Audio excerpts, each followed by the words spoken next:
Hey, freedom lovers, welcome to another edition of Anarchast, your home for anarchy on the internet and around the world via Liberty Radio Network, satellite radio, and in many radio stations in the U.S. And we have a great guest coming on.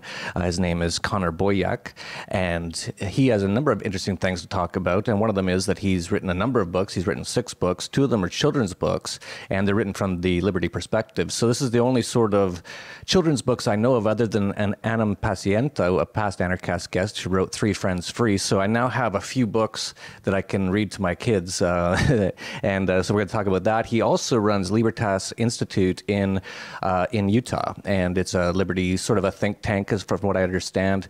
And he's very active in these sort of things. He's been in the media quite a bit. He's been on with people like Judge Napolitano and Tom Woods. So he's getting out there and he's doing a lot of things. And we have him now on Anarchast. So before we get into all that, Connor, I have to ask you, how did you become an anarchist? Great question. You know, they always say that what's the difference between a libertarian and an anarchist? It's about 6 months. That's our running joke that we all know now. And that's really what it was. I was quickly converted to libertarianism. My background growing up is in conservatism. So I hovered around libertarianism for a while before I began to see the logical flaws in minarchism. And for a lot of reasons, mainly from a PR standpoint, you know, I brand myself more as a voluntarist. I think as I imagine a utopian society, it's one of, you know, voluntary relations and social harmony. And so that's the positive spin I try and give to it with that label. But it's funny, as I talk to a lot of conservatives here in Utah especially, but even nationally, there's very little resistance to that. Everyone's like, well, yeah, of course that's an ideal. It all comes down to the semantics of how do we get there, and that's when we begin to talk about the logistics of it. But it's more of that quick transition that I had from libertarianism, seeing the logical flaws in minarchism, and I was compelled to correct those. That's great. And yeah, you're right that most people would generally agree with us on things like voluntarism. If you meet most people on the street, unless they're a psychopath or a sociopath or a politician, they will, if you say, hey, do you think it'd be best if we all just didn't use violence against each other? I think most people would say yes. And that's essentially all that we're saying. Yep. But of course, people get all these weird ideas. And you actually brought up the word utopian. And so that's what we hear quite a bit. Oh, you guys are utopian. You're dreaming about this perfect world, and it's like, well, it's not really utopian in that sense. And in fact, statism is far more utopian of an idea, that we have all these countries and they use violence and they steal from everybody, and that's, you know, it's all going to work out perfectly with no wars and all this sort of stuff. Like, they're the utopians. All we're saying is give peace a chance, and let's try just to treat each other a little bit better and not steal and rob and kill each other. And I don't know why this is so hard to convince people of. Yeah, it's a controversial thing, to be sure, and frankly, their model has failed, and that's the thing. They don't have anything to show for that failed attempt at utopia. And again, because they agree with us on the common principles, it becomes one of application, right? Like, what's the proper way to apply the principles that we all claim at least to espouse, or at least, like you say, most of us, notwithstanding the aggressive few amongst us. And so that's really honestly where a lot of my work personally tries to be, is to build on that common ground with people on those principles and take those at face value, not to be hostile to them, not to say, well, you're not, you know, you disagree with me, therefore you're wrong and I'm going to alienate you or shame you or whatever, but to say, look, you and I agree on a lot of stuff. Let me help you build on that logical foundation, just as I myself have to. And I think we in the libertarian anarchist movement, we don't give a lot of people that opportunity to go down that path. We're very critical by our nature, myself included.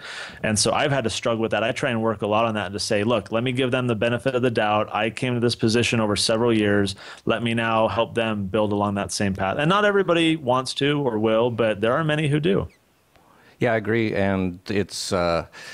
This is something I've learned a lot over the last few years. I've essentially woken up to anarchism, libertarianism, Austrian economics, all these sort of free market sort of ideas and philosophies and ways of living that in about over 10 years ago, I guess 15 years probably now.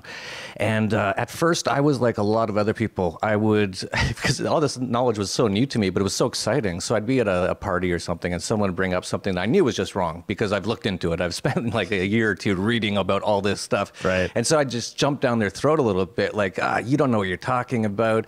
And it doesn't really work. And what I've learned over the last few years is we have to be very gentle with everyone. We can't be attacking them. If you attack anybody over anything, I don't care what it is, you're not going to have a really fruitful conversation or debate. It's going to turn into a lot of name calling and people getting angry.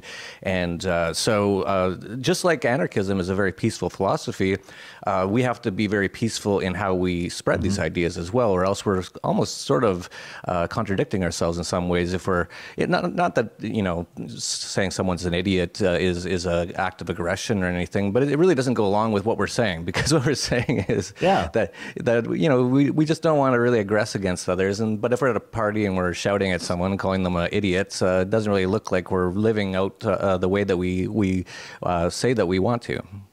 Yeah, you know, I'm Christian. I really take at face value the quote from Jesus, right? That by their fruits shall ye know them.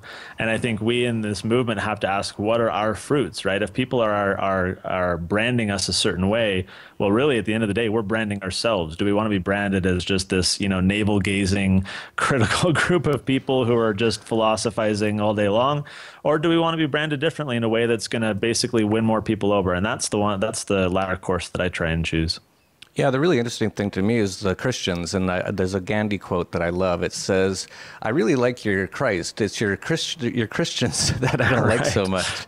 They don't seem very much like your Christ." And so much of the Christian movement, or whatever you want to call it, the Christians, they believe in war. They're happy to pay their taxes. All these things that, like, Jesus wouldn't. Well, he actually, if the stories are all correct in the Bible or whatever, that he was very against these things. He was against tax collecting and all these sort of things.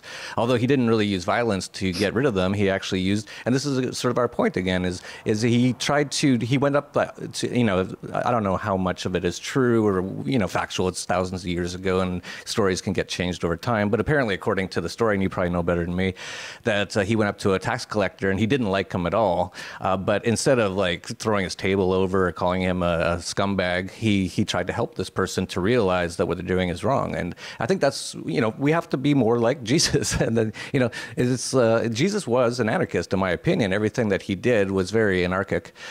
He you know, he's so well known across the world and so loved by so many people. There's got to be something to this guy. It's just amazing though how many people who say they believe in Jesus, they don't really follow anything that he said. Yeah, you look right now at a lot of Facebook memes are going around that Jesus said X, Y, and Z, and the Republicans want to shut down all the government programs that relate to X, Y, and Z, right? Take care of the poor, and the Republicans want to shut down, you know, welfare or whatever.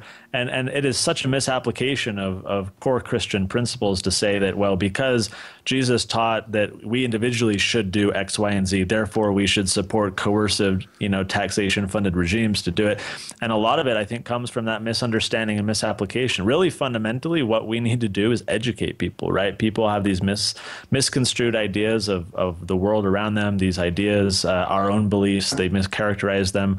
I try and be an educator. I think we all need to be educators, not only to put in practice and go live our own lives, but also to exemplify them and to educate other people of what it actually looks like and why they're wrong. Like you say, not at a party to say, you're wrong and I'm going to force this down your throat, but to say, look, you know, in a more humble and very approachable manner, say, you know, I used to believe that way or whatever, and can I expose you to maybe a different idea that might lead you to think differently? There's a difference between content and tone, right? We have the content, we have the truth. The question is one of tone. How are we going to deliver that to the other people? Yeah, absolutely. And education is so important. I know you're a big believer or you're really into things like homeschooling and unschooling, which I'm really into as well, even though my kids actually go to a school.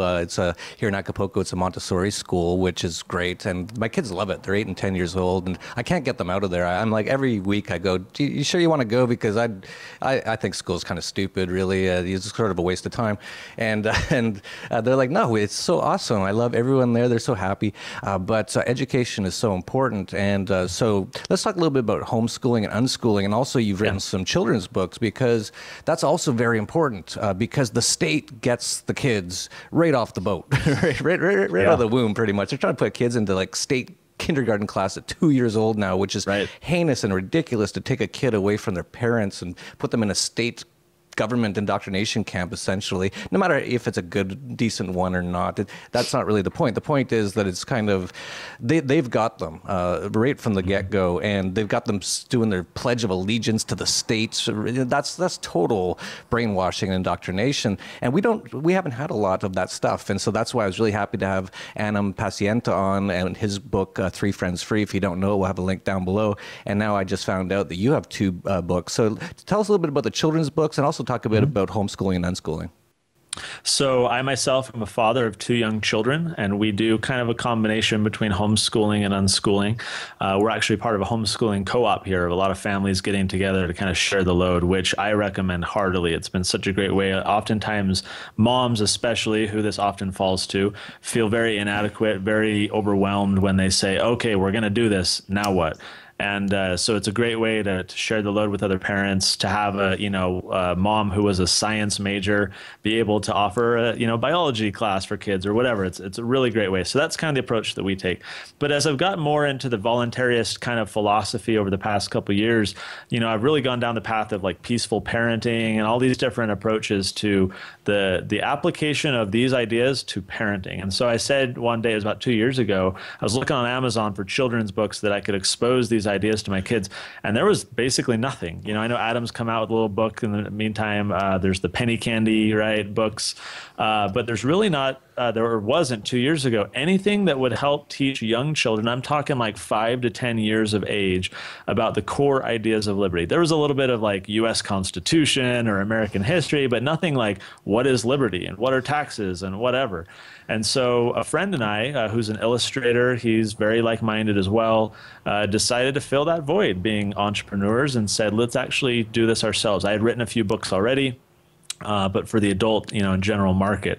And so first book, one of the most persuasive books for me personally was The Law by Frederick Bastiat. It was a very compelling and introductory work that I read early on that helped me understand liberty. And so our institute actually publishes The Law. We've, done like 10, 15,000 now. It's very popular for adults. But I thought, what, this needs to be the book that we start with for kids, because it's so fundamental in understanding more from the classical liberal perspective, but any libertarian or anarchist can find plenty of gold in there. And so we took that book, and that was the model for our first book. And so the series is called The Tuttle Twins. The website is tuttletwins.com. It's just Tuttle. And so this is the first book. The Tuttle Twins learn about the law.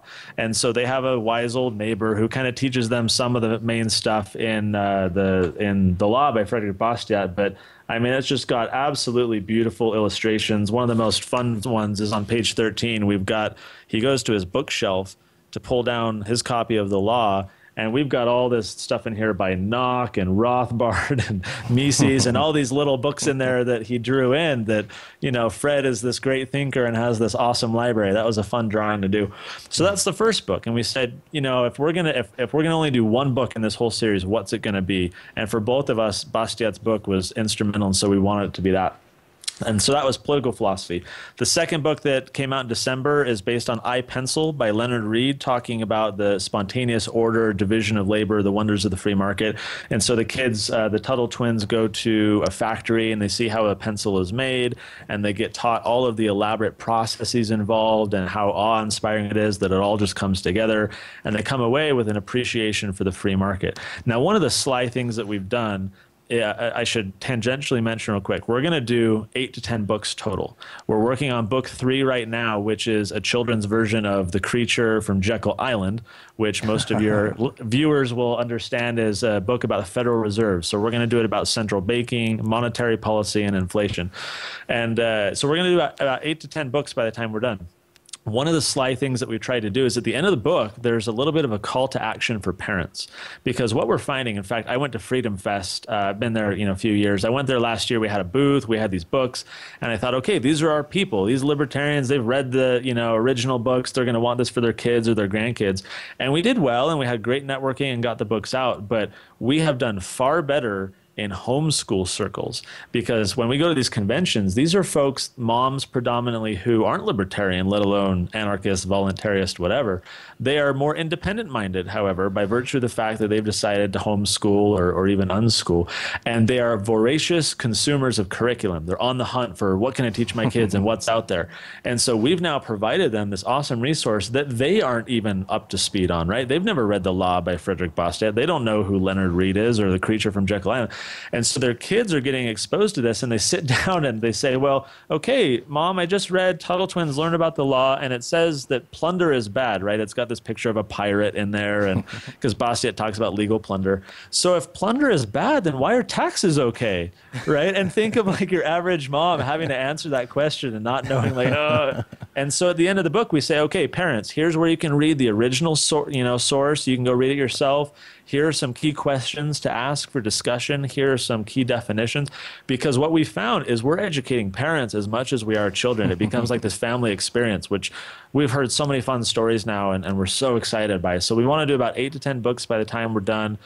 We've had an overwhelmingly positive response. It's been awesome. But our main market, surprisingly to us, was not the folks who have already read those original works. It's all these people out there who are totally unfamiliar with them. That's great, and that actually answers a question that a lot of people have, is like, are we just in an echo chamber here? Are we just all anarchists talking to each other all the time? And what you've shown with this is that you found a way to get this information out to people who wouldn't otherwise get this information, and you're actually doing it in a really interesting way. I never even thought about this sort of concept before, of getting sort of to their kids, which is what the government does, right? They've been doing this for like centuries or millennia. Right. The church as well, like they try to get them really young and get them into something, like before they can even really figure out what's going on, they've got them pretty much believing in something, no matter whether it's true or not. And so yeah, we have to go after the kids too, I guess. And not that we're going after them, we're trying to enlighten them, trying to help them to understand what's really going on. And I'm sure you'd agree with me that we don't want to force anything on kids, but they have to do something. They're going to read something. You might as well have these sort of books around, rather than, how Abraham Lincoln freed the slaves, or how FDR solved the Great Depression by creating a massive world war. And, so just having these things around really can affect. I see that with my own kids. I don't really try to push anything on them. I never go sit them down and go, you have to be an anarchist or anything. But just they see me, and they see my wife, who's also an anarchist, and they see how we act. And I hear them saying these very anarchist things all the time. Like my son plays Grand Theft Auto on Xbox. He's 10 years old. And I'll walk in, I'll say, how's it going? And he'll be like, good. He says, I never kill any normal people, any good people. I only kill people who try to hurt me or cops. And I was like, okay, good, no problem. Not that I support killing cops, but you can just sort of see that they have this mindset already just from being in this environment. I think what you said a moment ago is key, Jeff, that kids are going to get educated. They're going to read material. Somebody is going to indoctrinate them or expose them to ideas. The question is who and what, right? And if we don't provide a voice there, at least not to indoctrinate or force it on them, but to be part of that conversation and provide a counterpoint to everything they're getting. If we didn't have like Tom DiLorenzo out there countering the whole Lincoln myth, right? People wouldn't have access to that information. They wouldn't be able to make an informed decision about who Lincoln was. Same thing with this kind of stuff. If we don't get this into the libraries and into the schools and into the book clubs and everything else, the material that they have there is all very, I have like photos that we're compiling of all these children's books that in fact, my wife was just reading one. I think it was like the Berenstain Bears. And we always talk about the roads, right? Like it always devolves into a conversation about the roads. This was a book with, Berenstain Bears. Everyone knows who that is. And I don't remember what the book title was, but she's reading the book to our kids, and the mom decides to run for mayor to fix the road in front of her house, right? The road needed some repair. Nobody was doing anything. So I'm going to become mayor and I'm going to make something happen. So she texts me this photo while I'm at the office, and I'm just like, okay, get rid of that book. We gotta toss that in the garbage can. I think it was actually the library's copy. But this stuff is out there. And even if it's subtle like that, right? It's planting a seed that they're going to think in the future, oh, well, if something needs to be done, we should get the government involved. We need to have a counterpoint to that, and we need to be able to supply kids with other ideas, and that's kind of what we're doing and excited to keep doing. We've heard so many good stories and so many successes already. And like I said earlier, kids asking their parents tough questions. So it's making the parents go off on their own educational journey and read up to this stuff. It's been very intoxicating for a lot of families, and we're very heartened by that. Yeah, the roads. How can we solve this problem of having a flat piece of land that you can drive a car on? It's impossible without theft and violence. It's impossible. Yeah, it's pretty. We laugh crazy. because it's so common. I love all the memes. Without government, who's going to neglect the roads, which essentially is what really happens. And my thing on the roads now is, okay, so if you meet someone, they go, well, we need government for roads. My thing is, we have roads. Everywhere there's roads. There's roads everywhere. There's not a place on earth I don't know of that you'd really want to go that doesn't have a road going to it. So we've got it. So yeah, government's job done. Done. Privatize it. Someone put up a little toll. They'll keep it up because they want to keep making money. Done. We already have roads, so what's the deal? And not to mention, if the government would just get out of everyone's business, we probably wouldn't really even have cars because we'd be in like hovercrafts or transporting. Oh, yeah. Or something. You look at what's happening with Tesla right now, and all the roadblocks are being. I mean, it's perfect example, right? We'd have horse and buggies if it were for government. Yeah, you really start to see that once you sort of understand these sort of things. Just like everything government does, it just stops. Like whatever it is, like schools, that's a perfect example. Government schools, they haven't changed ever. There's still like a wooden chair. They got their pencil, like 500-year-old technology. Scantron. And chalkboard, although sometimes it's a whiteboard, so they've really improved, and yeah, it's just insane. They're innovating, yeah. Yeah, that's we can go on and on about that, but yeah. So I really like your approach. I like, and I really agree with you too that the homeschooling sort of group or community is a really wide open community for people like us to affect change. Because I've seen that myself. I've met many homeschooled families. They're very independent minded. They're very open minded. They're always looking for information. They want more information, and so that's another great way to sort of continue to spread these sort of ideas. Absolutely. And in fact, as I look at it from my vantage point, going to these conventions and interacting in these communities of which I'm a part, it's exploding. Especially in America with Common Core is a big thing right now. And there's a lot of parents getting really upset with that, which is great. I mean, it's almost awesome to have that government intervention because the byproduct is more people waking up to how awful that intervention is. Like, it is the best educational campaign for, what government is doing that we've had in a while. And so there's a ton of people. And what the biggest need I think we have right now is that these parents are floating out there not knowing where to go or what to do. And if we step up and we say, check out how awesome our, whether it's our books for the Tuttle twins, our philosophy more generally, if we're exposing them to stuff, I know like Ron Paul's doing the Ron Paul curriculum, right? There's other efforts that are going on out there to reach out to these communities, but it's increasing. And, not only to, as important as it is to reach out to the homeschool and the unschooled communities, I think it's also very important to make sure that we're offering a supplement to folks who are in the public school, right? The government has control of these kids' minds. Is there any way that we can crack that nut? Is there any way that we can reach those people? Because that is where the mass is. And if we can hit critical mass, then we're doing a good thing rather than just in our like echo chamber, like you say, or in our minority. If we can work our way into the public schools and even if it's through subterfuge and getting this material in there or whatever, I think that's a win. And I think we need to try just because, that's the future we're talking about for good or for bad. And if these kids are being indoctrinated, it's to the detriment of our children, as, voluntarist as they may be in the future, as much as they might love anarchism. If the majority is still doing the status quo that it is today, it's not good. Yeah, definitely not good. What is it with Common Core? Like, I still can't figure out why they're even doing this. And you, as you pointed out, it's really backfiring on them. For people who haven't seen it, like Common Core math is like crazy. It's like, it'll say like, what is 12 plus 10? And, the normal way, the way that I sort of learned it was you just add the first two numbers up and you add the second number. And if there's an extra one, you put it on the next one.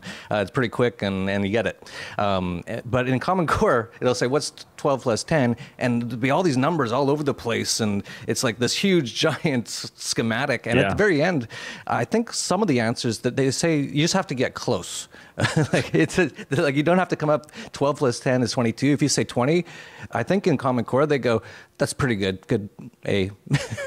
It's odd. I mean, it's like more about the process than it is the answer. Like you'd think that there's these objective truths that you need to try and reach, but it's more just, oh, good job, good effort. We can see how you were thinking of doing that. It's really weird. And what we tell people all the time, like here in Utah, we filed a lawsuit against Common Core implementation that we're in the middle of. Like there's a lot of problems with it. And what I tell people is that it's Common Core is centralization, right? Like I'm a big fan of decentralization, push it down as local as you can to the individual, ideally. But Common Core ultimately is centralization. It's a group of people getting together saying these are going to be the standards that everybody's going to follow. We're all going to be common. How can any liberty lover accept that? I have no idea. But it's one more government solution. And like any other government program, like there will be people who see the awful implementation and the light bulb will finally turn on and they'll come and embrace our ideas and learn more. And there will be many people who will just follow as sheep and, you know, maybe someday we'll reach them. But it's just another big, awful government program where we try and latch onto it and say, let's try and go after those people who are now waking up because of it and let's bring them into the fold kind of thing. Yeah, absolutely. So why don't you let us know about where people can find out about Libertas Institute? Let us know where they can get your books and anything else you want to let them know. And anything, if you have anything else you want to talk about, go ahead. Sure, thanks. Appreciate the opportunity to be on. So again, I run Libertas Institute. We're a liberty-focused Utah think tank. So we do a lot of academic research and public events and lobbying and publishing books and you know articles and all sorts of stuff. So our website is libertasutah.org. That's the word liberty, but instead of a Y, it's an AS. Libertas, it's the Roman goddess of liberty. So actually the Statue of Liberty, her name is Libertas. The books can be purchased at TuttleTwins.com. We have samples up there. We've got a Spanish translation. We're working on a Swedish translation. We've had a lot of interest in other languages that we're working on, but we've got activity workbooks. One of the fun things that we do actually is for each of the books that we publish, we do an activity workbook. So once the child reads the book, they can begin to reinforce and apply the ideas by doing like a word search and a crossword puzzle and a discussion group question or a service project and begin to apply the things that they're learning. And so those can be accessed on TuttleTwins.com as well. We're very excited. Like I said, it's been great in the more libertarian community to get the word out and spread these ideas, but we're trying to do a broad tent and go after, you know, every child out there basically. So trying to get it into the libraries and using word of mouth and doing fundraising campaigns and stuff like that. So we're very hopeful, very excited, and certainly appreciate the opportunity to be on Anarchast and spread the message a little bit more.